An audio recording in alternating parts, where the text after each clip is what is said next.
Alô, donos de postos, queridos do meu Brasil, tudo bem com vocês? Aquele abraço especial para você que é revendedor mineiro associado Minas Petro. Demos uma pausa no Minas Petro Cast, mas já estamos de volta com um assunto super complexo e muito importante. O BO sempre é ambiental. Lembrando para vocês que o conteúdo do nosso Minas Petro Cast é um oferecimento de Lotar Equipamentos, onde você encontra tudo em acessórios e equipamentos para a sua pista de abastecimento. E Ali Combustíveis. A Ali segue sendo uma parceira de confiança para milhares de revendedores em todo o Brasil. Roda a vinheta, Corsino, que eu tava com saudade.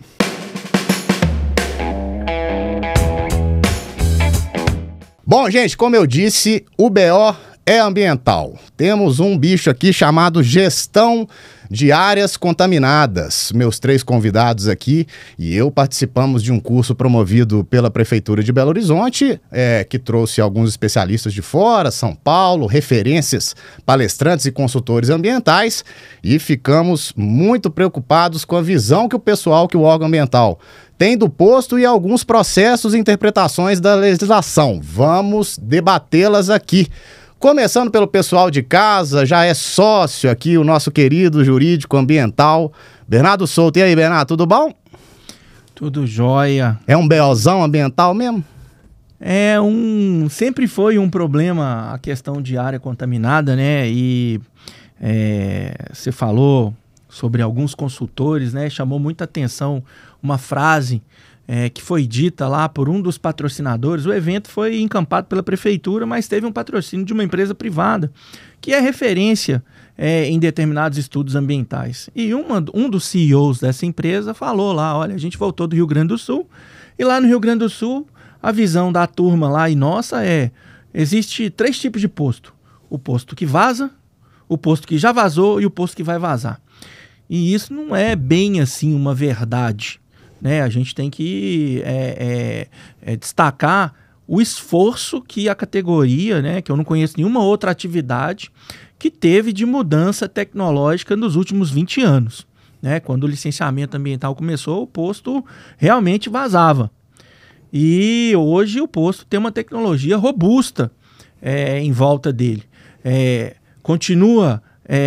Pode ter algum tipo de vazamento? Pode ter algum tipo de vazamento, mas existe uma parafernália tecnológica, e a Adriana e o Marcinho podem confirmar aqui e até detalhar, muito grande no sentido de detectar aqueles vazamentos que são pontuais, que podem acontecer, e reparar imediatamente. Agora, no específico do nosso tema aqui, é uma releitura do que a gente fez e que assusta, né? A gente vai conversar sobre isso. Vamos aprofundar, e vamos colocar o bode na sala. Maravilha. Ele que não anda sem a sua dupla dinâmica ambiental, o revendedor que mais conhece de legislação ambiental do Brasil, Márcio Cruz. E aí, Marcinho, tudo bom? Muito bom dia, revendedor, revendedora. Tá preocupado também, né, Marcinho? Vou pedir perdão pelo meu francês aqui. Saí do curso com a sensação que nós estamos, perdão também, Adriana, fudidos. Tá? Isso aí. Posto por si é uma atividade potencialmente poluidora, mas ela é potencialmente, não quer dizer que ela polui. Ela só vai poluir ou ter algum passivo ambiental se acontecer um acidente. Se não cuidar, né, Marcinho? Isso. Mas se não aconteceu acidente, ele tem uma operação normal, regular, igual a grande maioria dos postos tem. Os acidentes eram um pouco mais comuns no passado, com as instalações antigas e equipamentos diferentes. Igual o Bernardo pontuou, hoje os nossos postos são com uma série de metodologias de proteção, cujos acidentes são raros de acontecer. Mas, Guilherme, essa não é a visão de uma parte da consultoria, pelo menos assim, os professores que estavam lá, e do órgão ambiental. Eu escutei muito e assim, para mim, que sou revendedor e que investi muito dinheiro na proteção do meio ambiente e às vezes também em estudos, etc., eu senti que eu rasguei dinheiro nos últimos anos, porque a fala era exatamente assim, está tudo errado. Isso não é justo. Porque a gente fez o que era correto, no tempo correto, aprovado e com referendado, assim, tanto pelo órgão ambiental quanto por engenheiros, Então não está tudo errado. Vamos debater, inclusive, o que a gente pode fazer, né? E ela, nossa convidada especial, ela estava lá no curso, anotou um caderno inteiro de anotações. A Adriana Guedes, gestora ambiental da Rede Beija-Flor. Seja bem-vinda, Adriana. Tudo bem? Obrigada, tudo bem. Feliz com a sua presença aqui com vocês hoje.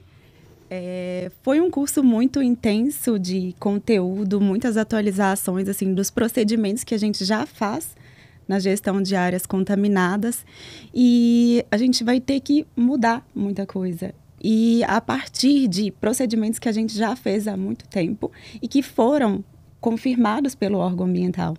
Então, agora, a gente vê que é um período de mudança, que estão falando que muito do que a gente fez estava errado, só que falta considerar a preocupação que a gente tem em seguir as normas. E a gente geralmente contrata empresas que seguem as normas também. Perfeito. Os procedimentos atualizados. Uhum. Então, agora, essa mudança, ela tem que ser conversada.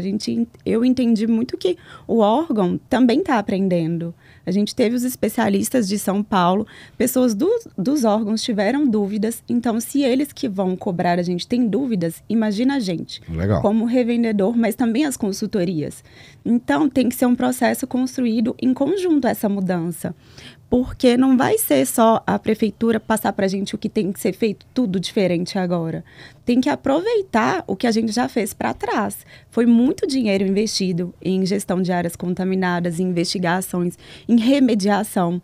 Tem postos que já estão remediando aí há mais de 10 anos. E aí esses postos que já estão remediando, eles vão ter que voltar o processo do começo, fazer a investigação preliminar.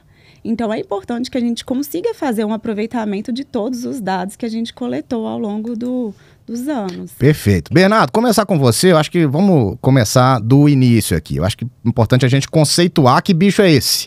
Gestão de áreas contaminadas. Quem é que precisa fazer? Por que precisa fazer? É durante o processo de licenciamento? Primeiramente, vamos conceituar para aquele revendedor que não sabe nem o que é isso ainda, né? Eu queria dar um passinho para trás e aproveitar um gancho na fala da Adriana. O que a gente está tendo é uma releitura de alguns fatos que já existem e o revendedor convive com ele, né? E eu, pela CNC, eu estou lá numa Câmara Técnica do CONAMA, na Câmara de Qualidade, onde está tendo a revisão da legislação federal de área contaminada. E um órgão ambiental, que é referência no Brasil inteiro, diante da inovação que está sendo posta, ele foi categórico. Olha, nós temos mais de 4.000 áreas já gerenciadas, nós não vamos, em função da legislação nova, ficar reabrindo o caso. O que foi regulamentado e gerido de acordo com a legislação passada, ele vai permanecer de acordo com a legislação passada. O que for novo, nós vamos encampar. Né? Então, acho que essa maturidade do período de transição, isso é uma coisa que o revendedor, e aí eu falo o sindicato, ele tem que ir no órgão ambiental e mostrar, né? Porque um dos princípios da gestão de área contaminada é que os estudos são graduais e a variável custo está inserida nisso. Inclusive, isso é um dos pilares da sustentabilidade, né? A questão econômica, né? A ambiental é importante, a social é importante e a econômica também. Se a gente passa uma régua, elimina tudo que está para trás, né? E começa a pedir de novo, nossa, a gente vai com certeza falar de custos aqui, estimados, eu acho que a gente vai ter um problema muito sério no caixa das empresas. Mas vamos lá. O que é uma área contaminada, né? O que é uma gestão de área contaminada? A área contaminada, o posto revendedor, ele tem um tanque que armazena substância perigosa para o meio ambiente, né? Gasolina vai ser gasolina em qualquer lugar do mundo. E aí, em algum momento, essa gasolina sai do compartimento, essa substância química sai do compartimento do vaso lá do tanque e vai para o meio ambiente. Indo para o meio ambiente, ela começa a, vamos dizer aqui, poluir, a degradar o meio ambiente. E aí pode ir para a água subterrânea, pode ir para o solo, pode ir para o ar, né? E isso a gestão de área contaminada são procedimentos escalonados, né, gradativos, no sentido de entender essa contaminação, dimensionar o tamanho dessa contaminação e propor ações de controle dessa contaminação. A gente pode ter diversos controles. A legislação, antigamente, na legislação passada, a gente tinha muito a frase de intervenção. A gente vai intervir. E a gente pode intervir com uma medida de engenharia, com uma medida institucional, como uma medida de remediação. A tendência é que a gente vai falar agora que a gente remedia, e a remediação pode ser com uma medida de engenharia, com uma medida de remediação especificamente e com uma medida de controle. Então, a gestão de uma área contaminada é a gente entender o problema e propor soluções para aquele problema, ou controlando ou até mesmo remediando. Inclusive, monitorando. Temos o podcast especificamente sobre remediação no canal do YouTube do Minas Petro. Recomendamos, né, Bernardo? A gente provavelmente depois a gente vai ter que refazê-lo.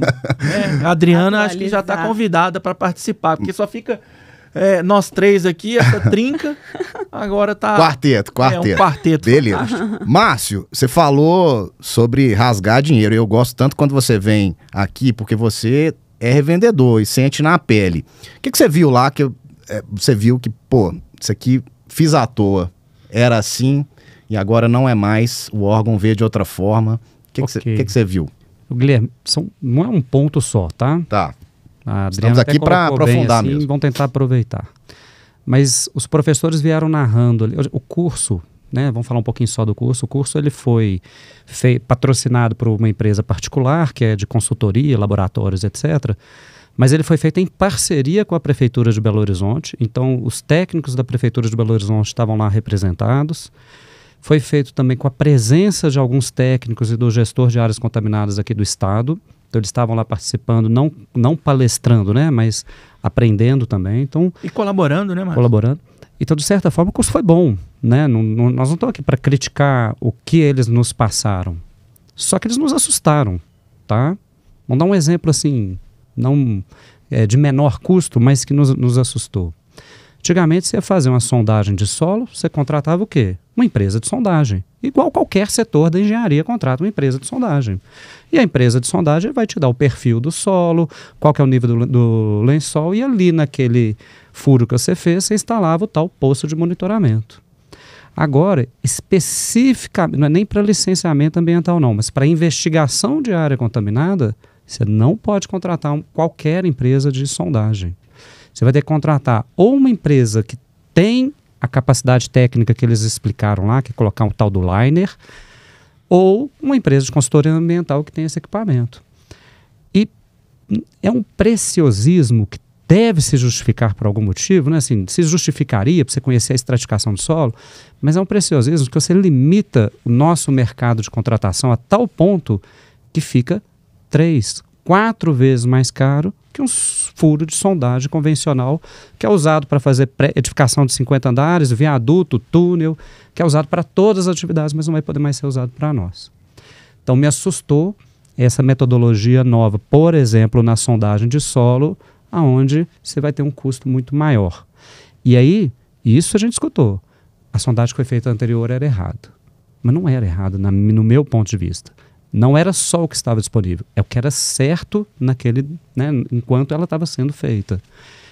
Aí, Guilherme, eu queria deixar aqui algo que eu aprendi lá na Sociedade Mineira de Engenheiro, a presidente, a Virgínia, sou muito agradecido a ela. Grande parceira aqui do Minas Petro, sim. Ela falou assim, engenharia é a arte de engenhar. Aí eu tentei interpretar aquilo ali, ela falou, não, engenharia tem vários caminhos. O engenheiro ele tem uma certa liberdade, ele vai escolher metodologias para atingir um objetivo, exceto para o órgão ambiental. O órgão ambiental põe sob escrutínio a metodologia que o engenheiro decide, não aceita a responsabilidade técnica que ele tem e quer quase que fazer uma correção de professor em cima daquele material, mas só aceita o que ele acha que é certo. E será que é o melhor? Será que o melhor de hoje vai ser o melhor de amanhã? Ou nós vamos estar de novo rasgando dinheiro e escutando das outras pessoas o que vocês fizeram foi errado? É isso que está nos trazendo muita angústia, tá? Entendi. Adriana, Márcio falou de pontos que assustaram. Você foi uma aluna excelente lá no curso, que te observando, você anotou tudo lá. Que mais? Qual outro ponto você acha que foi crítico, que você acha que na implementação da gestão vai ser difícil para um posto? Eu acho que eu posso até dar um exemplo de um caso real, assim, que fiz um trabalho recente, há menos de um ano, contratei uma empresa que foi indicação, foi muito bem indicada. E em conversa com a empresa, eu entendo da área, eu sou engenheira ambiental, não executo os serviços de investigação, mas contrato e acompanho. A empresa seguiu os procedimentos da época, né? Mas já na análise, 4 meses depois, recebi uma devolutiva da prefeitura falando que tinha sido feito de forma incorreta. Os procedimentos, que tudo teria que ser revisto, e um dos pontos que me preocupou muito foi que eles peçam que a gente investigue todas as áreas potenciais do posto. E se for pensar, é o posto inteiro. São todas, está descrito no parecer para investigar todas as bombas. Um posto tem 12 bombas e tem vários lados da bomba. Vou ter que fazer um furo em cada lado da bomba, em todos os tanques, em todos os respiros, nas caixas separadoras. Então, fica uma questão assim, eu vou ter que investigar o meu posto inteiro pelo que eles estão falando. Então, Fora o risco, né, Adriana? De você fazer furo no posto inteiro em operação, amanhã depois esse furo pode ser um caminho preferencial para a contaminação, né? Exatamente. Era o que eu ia falar, né, Marcinho? A legislação pede que a pista do posto seja um equipamento de proteção. E ela tem que ser impermeável, né? Você rompe a permeabilidade dela, né? Aí a gente sabe como que é instalado isso, né? O posto de monitoramento, muitas vezes a pessoa não faz a proteção sanitária e aí acaba que o dono do posto começa a ter que ficar especialista em obra para saber se aquele posto de monitoramento está protegendo o meio ambiente. Porque muitas vezes a gente chega num posto de combustível e olha o posto de monitoramento, não tem a proteção sanitária. Está ali dentro da pista de abastecimento. Hoje, pela legislação, você não pode abastecer depois do clique, mas acidentes acontecem, né? Na hora do Carro vaza, Bernardo. Carro vaza. Você abastece ele, de repente está escorrendo um pouquinho de combustível debaixo dele. O bico da bomba, você tem que trocar ele, e aí aconteceu um extravasamento ali no abastecimento, aí debaixo da bomba tem um poço. Fora os carros que passam por cima dos poços e vão também quebrando, vão degradando ali. E vira uma fonte de contaminação potencial. E é uma coisa, né, que eu sempre questiono. Existe uma normativa para tamponar o poço depois. Essa normativa é só para tampar o vão-luz. O que é o vão-luz? A parte de dentro do poço. Só que a parte do pré-filtro, aonde tem a areia, ela continua conduzindo, ela tem uma condutividade hidráulica grande. Então, até conversei com o Tanaka, o procedimento aqui é só para tamponar o vão-luz. Tanaka era um dos professores. Era um dos professores, e que eu estudei com ele lá no Senac. A gente estudou junto.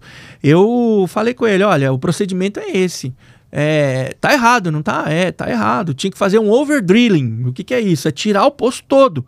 Imagina ter que fazer isso. Então a gente, pela legislação, cria um equipamento para proteger. Aí a investigação manda a gente pegar aquele equipamento, né? E não é demérito da prefeitura, não. Tá na legislação, né? Você tem que investigar todas as fontes. Mas o que eu falo, e entrando no que o Marcinho falou da engenharia, que ele ouviu da Virgínia, e eu vou falar vou dar um outro conceito, né? Que eu adoro esse conceito. É de um cara que, do início da Revolução Industrial, ele era engenheiro de ferrovia. É considerado um dos pais da engenharia, chama Charles Miller. Engenharia é fazer com $1 aquilo que outros fazem com 2.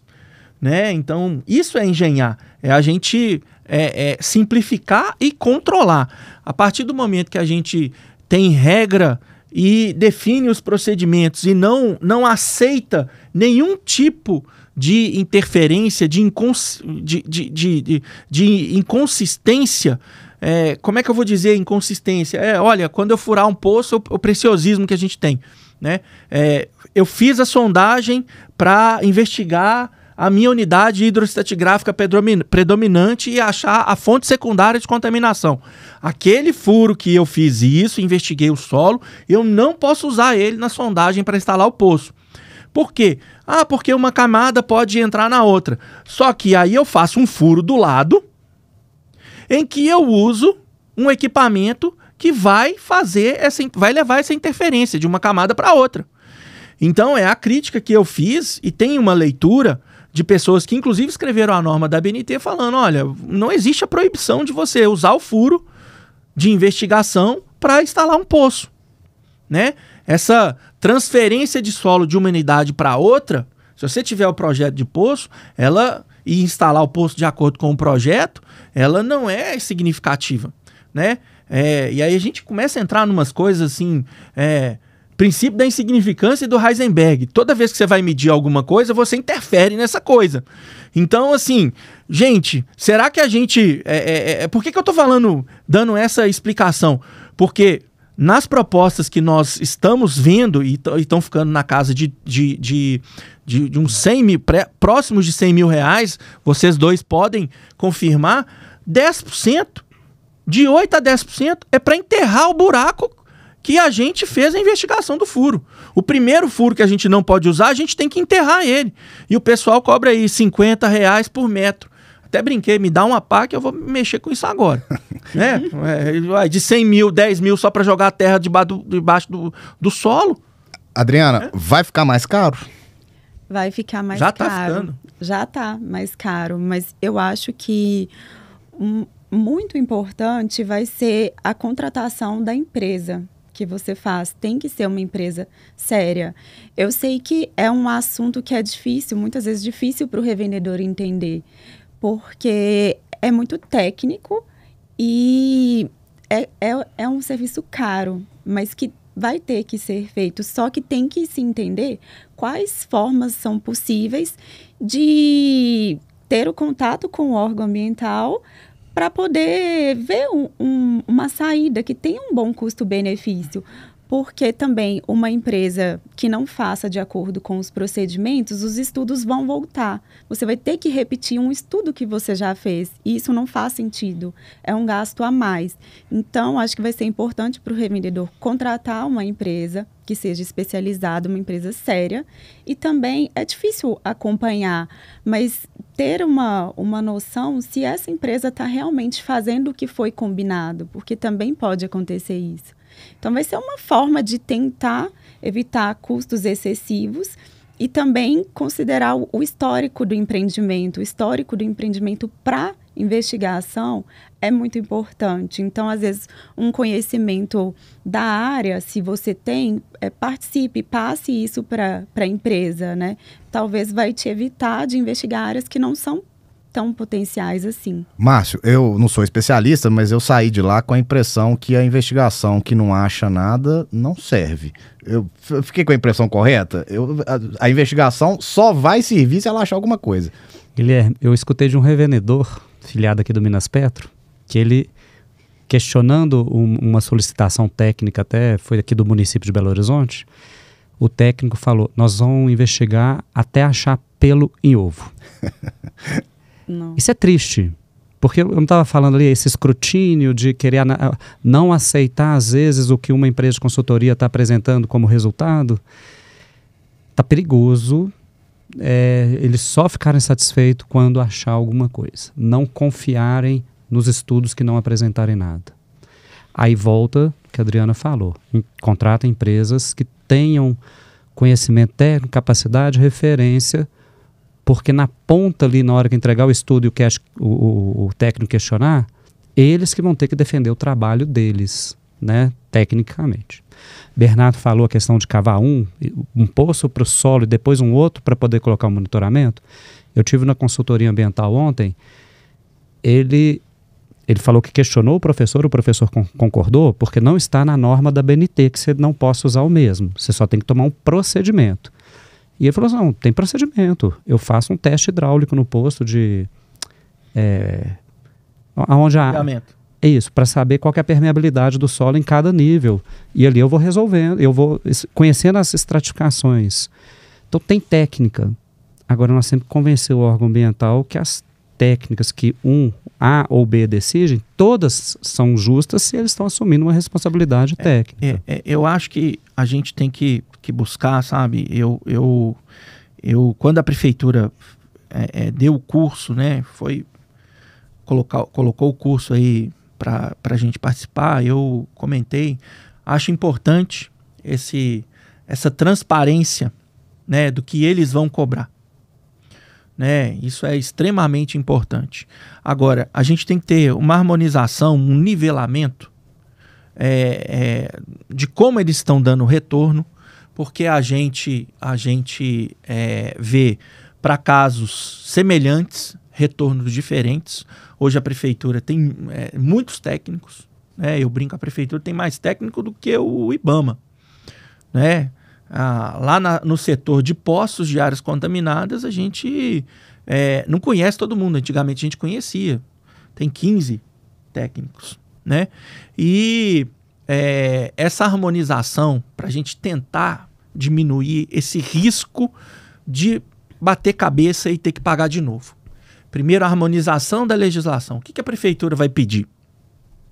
Segundo, qual que é o tempo que o mercado tem para responder? Porque se chegar, olha, amanhã tem uma lei nova, tem uma nova exigência da BNT, eu tenho que cobrar e vocês têm que cumprir. Se tiver uma empresa só, empresa que faz a sondagem que eles estão que vai ser proposta, inclusive o Estado tá com um procedimento novo que vai ser lançado, né? São duas empresas que nós conhecemos. E aí a gente começa a sair de um mercado de concorrência para um mercado monopolizado. O custo vai aumentando. Então, harmonização, diálogo, transparência, e o revendedor tem que saber o que ele está contratando. Tem propostas que são lacônicas. Tem propostas de uma folha de papel para um procedimento que, se a gente começar a detalhar aqui, nós vamos ter 50 ações. Nós vimos lá o quão rigoroso é um procedimento para amostrar vapor, que é uma coisa que a gente não tinha que fazer e que provavelmente vai ter que enfrentar lá na frente, quem tiver com avaliação de risco e tiver risco de inalação. Quantas etapas nós vimos ali? E a hora que você vai para o campo, todo mundo aqui já viu quantos engenheiros estão ali do lado do peão. Isso não é uma prática, né? Marcinho sabe, Adriana sabe, eu sei. Então, assim, tá ficando muito rigoroso. Esse rigor vai demandar uma ação interna do revendedor. Na hora de contratar, às vezes até partir para contratos mesmo, em vez de propostas, né? Que torna a responsabilidade maior, porque você contrata uma pessoa, espera que ela vai entregar aquilo de melhor. Às vezes ele entrega o que a norma pede, mas não é do jeito que o órgão aceita. E aí? Adriano, queria te fazer uma pergunta. O Bernardo fala muito sobre isso, né? A importância de se verificar se a proposta está alinhada com o que o órgão ambiental pediu. Não é todo mundo, todo revendedor que tem a sorte de ter uma gestora ambiental interna, como é o caso da Rede Beija-Flor. Que é dona, né? Que é sócia, enfim.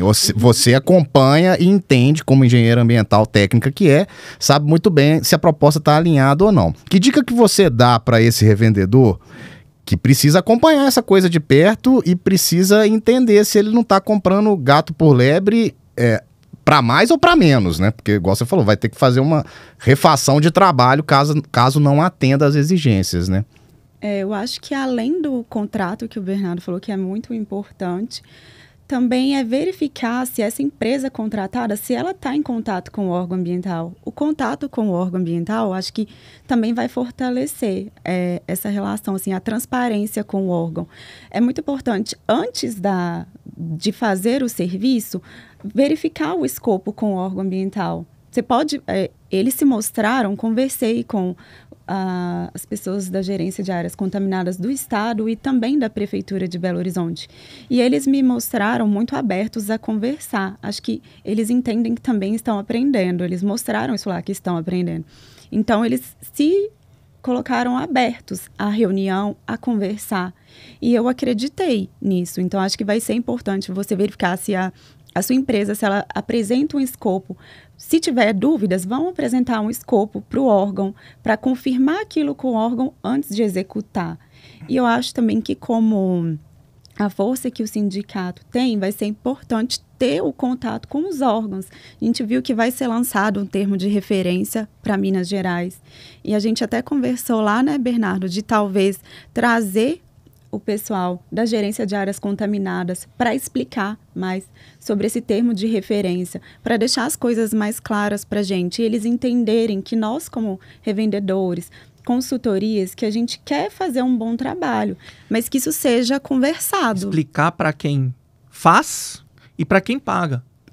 Exatamente. Né? Márcio, Importante esse... estamos ainda longe do final. Você falou, muitos pontos ainda preocupam. Queria que você elencasse talvez outros pontos que você viu ali que essa expressão sua de rasgar dinheiro me marcou aqui, porque o povo fica com a orelha em pé e arrepiado. Qual outro ponto você acha que vai ser mais oneroso, mais trabalhoso, mais problemático? Guilherme, essa questão de investigação de área contaminada vai ser um procedimento que até os postos que nunca tiveram problema vão ter que investigar. Me parece que pelo Estado e aqui pela norma de Belo Horizonte, toda renovação de licença você tem que fazer um procedimento de investigação, que começa por uma preliminar, que a Adriana mencionou, que é um estudo da área, depois passa por uma confirmatória. Aí você tem, igual a gente falou, um resultado da confirmatória negativo, você não tem área contaminada. Você já gastou um caminhãozinho de dinheiro, tá? Uhum. Pela minha visão, isso não está sendo suficiente para o órgão ambiental. Aí eles mostraram uma metodologia nova lá, que é a análise de gases. A gente fazia na investigação preliminar, se não me engano, Bernardo vai corrigir, o VOC. Você fazia diversos furos no solo, colocava um aparelho, um PID, um Gastec, para poder examinar ali se você tinha uma pluma de gás no solo e era suficiente. Pelo que eu senti, eles estão abolindo essa metodologia e migrando para uma investigação de gases via laboratório. Até que a instalação desses pequenos poços de gases e tal não é tão diferente do furo, mas ela é mais rebuscada, mais trabalhosa e ainda tem que mandar o material para o laboratório, que demanda mais prazo. Tá. E Vamos... só um ponto. Se você tiver um cachorro morto lá no seu solo, porque veio de um aterro, alguma coisa, vai dar gás. Só que não quer dizer que é uma origem lá do petróleo, né? Então nós estamos aí enfrentando um risco de uma coisa que a gente não tem nem controle mais sobre isso.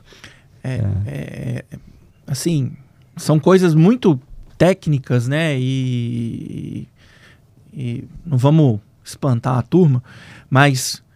o que eu acho que a prefeitura vai aceitar se for de acordo com a regra nova. O que a prefeitura não quer aceitar é a investigação do passado. Qual que é a diferença? O que antigamente, o que hoje se faz e o que eles querem que seja feito? A investigação preliminar de posto é como se fosse a confirmatória da norma da BNT. Mas não vamos entrar nesse detalhe. Hoje a preliminar do posto, você faz um furo, você vai com o medidor instantâneo, tem uma leitura, e aí você vê se tem indícios de contaminação ou não. Você não faria amostragem de água e de solo. Isso era a preliminar, que está na legislação. A preliminar que a prefeitura quer é como se fosse uma auditoria, uma inspeção de papel. Só que ela não é suficiente, porque o posto é uma atividade potencialmente poluidora. Então, o posto vai fazer a preliminar e a obrigatória. É o que a prefeitura já está pedindo nos licenciamentos. A confirmatória, você, tecnicamente, faria o VOC também. Tá, Marcinho? que a prefeitura está pedindo que, em vez de ser com o VOC, um equipamento instantâneo, você vai fazer com amostradores passivos. O que é isso? Você vai fazer um buraco, vai colocar lá... A prefeitura está pedindo ou essa foi a proposta que eles trouxeram? Essa é a proposta. A gente não sabe se ainda vai ser solicitado. Vai ser, né, Marcinho? A gente provavelmente vai ser assim. Né? Eles querem que seja com amostrador passivo. Por quê? O amostrador passivo vai dar uma resolução em nanograma, em 10 a menos 9 por metro cúbico, que é muito grande a resolução. É um cisco. E aí eu penso em outras coisas piores, né? Rede de esgoto. A gente sabe que rede de esgoto não é estanque. Material que você no passado preencheu o terreno, a origem desse material. A gente tem um caso de contaminação aqui em Belo Horizonte que nós achamos querosene no meio da Cristiano Machado. Aí do outro lado da Cristiano Machado, 9 pistas de rolamento, no comércio do moço tinha uma fonte ativa. E ninguém descobria. Até hoje ninguém descobriu. E foi mostrado isso para a prefeitura. Foi feito diagnóstico até mostrando data de contaminação do passivo. A prefeitura, eu não sei de quem que é, o único suspeito é o posto. O posto continuou fazendo. Não sei se isso foi judicializado, porque o dono do posto, infelizmente, nos deixou. Né? Era o Rogério Lodge. Entendeu? Então, assim, nós temos situações que vão demandar um nível de investigação e de estilo detetive Sherlock Holmes, que o revendedor tem que entender isso. Sabe? Essa investigação de passivo, como é que é? Você vai fazer um buraco, vai colocar um negocinho mais ou menos do tamanho disso aqui lá dentro, ele vai ficar lá de 7 a 21 dias pegando todos os BOs de contaminação que podem estar lá embaixo do posto, e isso vai para um laboratório. E o resultado vai ser em nanograma. E aí, com base nessa preliminar, com base nessa investigação de vapor, é que você vai fazer a amostragem de solo e água. Pelo que eu entendi lá do curso, se isso for feito e a confirmatória não der nada, confirmatória lá, investigando todas as fontes, achando a unidade estratigráfica, fonte secundária, investiguei fonte secundária, não achei nada, aí ok. Mas esse custo é de 10 em 10 anos. De 10 em 10 anos. É no mínimo de 10 em 10 anos. No mínimo de 10 em 10 anos. Isso. Entendeu? Bernardo, então, fica muito sério. Muito sério. Para o revendedor do interior que nos ouve, a gente está falando muito de prefeitura de BH, mas imagino que as outras cidades se espelham muito no que é feito aqui por motivos óbvios, daqui ser a capital e tal. Minha leitura está correta? Você acha que isso pode ser preocupante para, de repente, algum órgão que não é tão burocrático, o licenciamento é ok, pode se espelhar nesses novos procedimentos que a PBH vai implementar? Eu acho que o pessoal da PBH, ele foi abraçou o conhecimento, né? E fizeram cursos, estão estudando. O pessoal da FEAM também, né? A FEAM tem uma limitação de pessoas, né? São 5 técnicos para tomar conta do estado inteiro. E talvez vai acontecer com a área contaminada o que aconteceu com o licenciamento. Começa a municipalizar. Belo Horizonte municipalizou, está dando um exemplo de que o técnico, quando tem um apoio, provavelmente da gerência superior, ele vai, estuda, aprende e começa a exigir. Para o Estado, a gente tem essa proposta que vai ser publicada aí. Está alinhado, pelo que eu entendi e conversei com a gerência lá, com o Luiz Otávio e com a Cíntia, que estavam no curso, está alinhado com o que a prefeitura também quer pedir. Então, a gente tem essa situação também para o Estado. Né? Eu fico vendo exemplos de fora do Brasil, questão lá de recuperação de vapor, que lá nos Estados Unidos, aonde ela surgiu, ela não foi uniformizada para todo mundo, e fico pensando, será que um postinho, que é a família do cara, tem lá 40 mil litros por mês que ele vive. E essa é uma realidade do Estado, né? Para quem não sabe, o Jogue Limpo fez um estudo para apresentar no Ministério do Meio Ambiente sobre logística reversa, e ele encontrou 200 municípios em Belo Horizonte, na época que ele fez, que não tinham posto de combustível.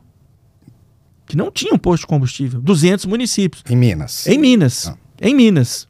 Né? E aí, a hora que você vai para um município que tem um postinho só, que é a família do cara, é ele, um frentista, um ajudante, a mulher e o filho, vende 40 mil litros. Você acha que ele vai conseguir pagar uma investigação de amostrador passivo, que cada amostrador, só amostrador, custa 60, 600, 700 reais? Não sei. Sabe? Então eu fico pensando, será que a gente não tem? A contaminação de um posto é uma contaminação que a gente sabe mais ou menos qual que é a cara dela, a gente sabe o comportamento dela, é uma contaminação que perto de uma contaminação que afunda, né? Porque tem uma contaminação que a substância boia, tem uma contaminação que afunda. Perto de uma contaminação que afunda, será que a gente não pode buscar um procedimento mais expedito, mais simples, sem abrir mão da segurança? Porque eu acho que tem muita gente que não vai conseguir entrar nesse barco aí e pagar 1, 2, 3, 4, 5 caminhõezinhos para cada renovação de licença. Perfeito. Márcio, considerações finais. Acho que o recado que fica aqui para o revendedor, que Minas Petro está atento nessa legislação, a questão institucional do diálogo com a prefeitura, nós três fazemos essa trinca muito bem. Temos as portas abertas lá, né, Bernardo? Sim, sim. A equipe da prefeitura sempre está aberta ao diálogo. Exatamente. Cabe a gente entrar nessa porta e conversar com eles e mostrar essas dificuldades que existem. Né? Eu conversei com uma técnica aqui. Vocês estão sabendo que o pessoal está cobrando aí 90 mil para fazer uma investigação? E desses 90 mil, 8 mil é só para enterrar buraco? Não, a gente não sabe, a gente não fica sabendo. Pois é, acho que a gente tem que levar essas dores e mostrar, olha, nós queremos cumprir a legislação, estamos aqui de peito aberto e de forma transparente, mostrando que o meio ambiente é importante, mas a gente tem que buscar uma otimização desses processos. Acho que a prefeitura, como poder executivo municipal como um todo, tem prezado pela desburocratização dos processos. Acho que eles vão nos ouvir. Márcio, considerações finais e assim, vamos tentar ser mais otimistas aqui? Vamos lá, porque nossa, tô saindo daqui depressivo, rapaz.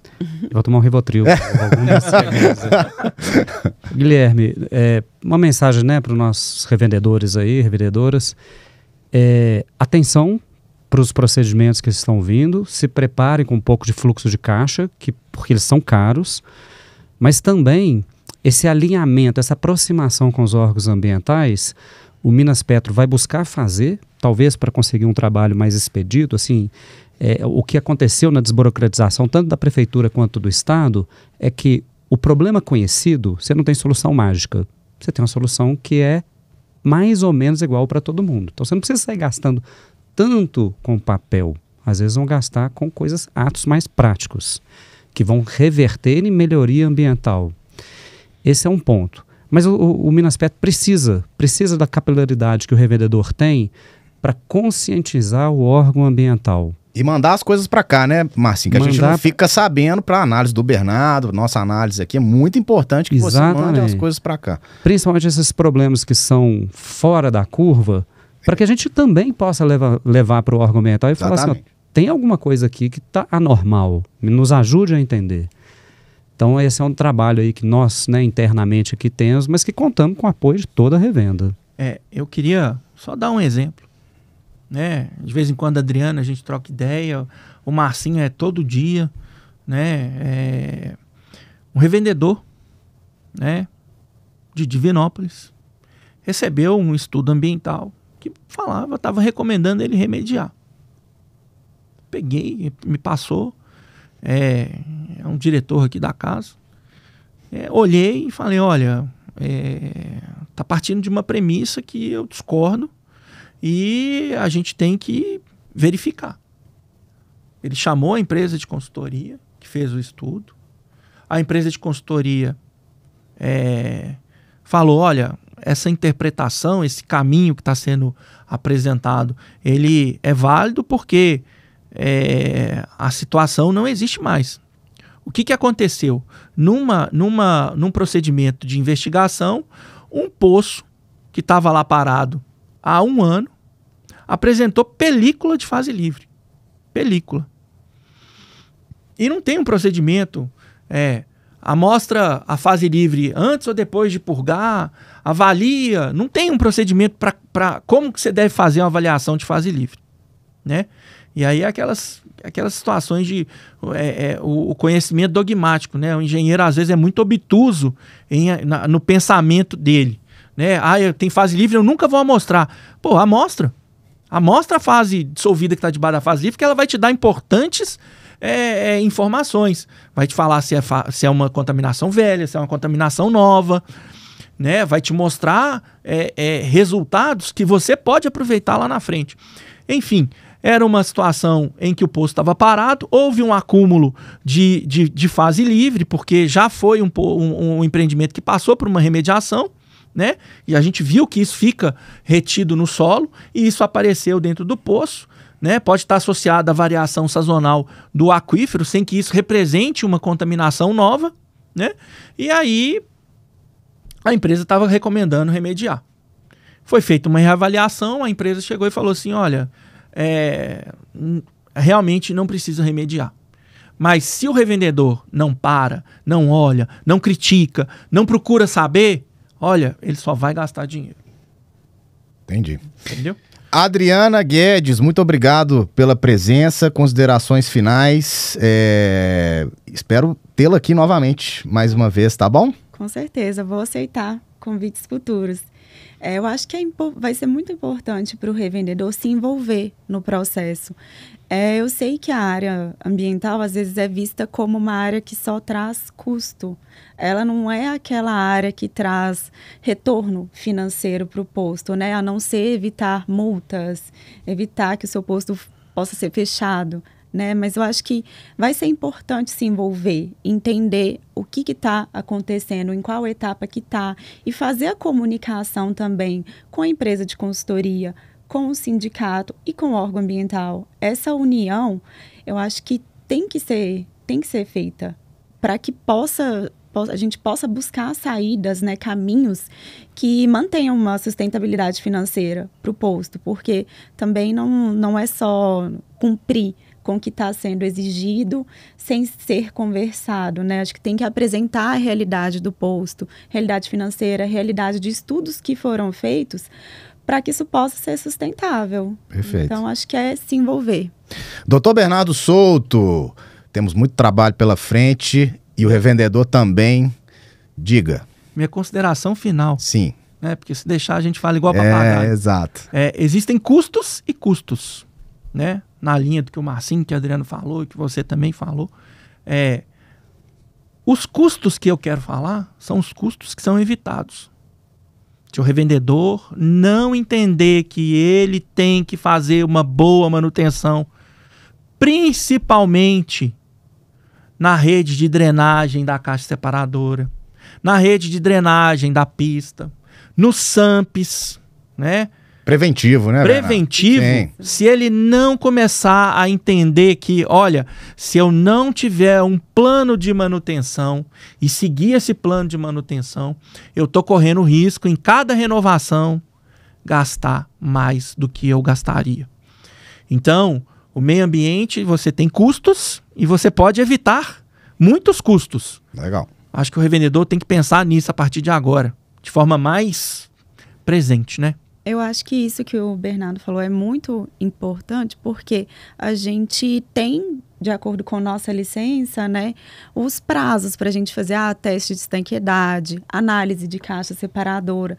Porém, se a gente está identificando que pode estar tendo algum problema, fazer antes, ou prevenir mesmo. Ou colocar na rotina. Colocar na rotina, fazer um controle mais, com uma frequência maior, ainda que não seja só o que sua licença está cobrando, para você poder evitar esses tipos de problemas. Existe uma norma da BNT sobre manutenção, né?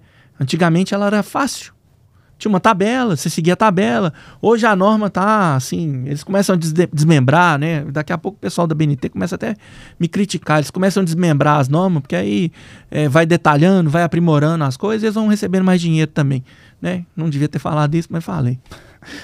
Assim, Márcio Cruz, você faz esse plano de manutenção? Vale a pena? Você tem cara que é bastante preventivo, Márcio. Eu vou contar, faço. Uhum. E tenho resistência, não de fazer o plano de manutenção, mas a gente não consegue ir lá para a pista e ficar fazendo a rotina. A gente depende dos colaboradores. Muitas vezes o colaborador não enxerga a importância.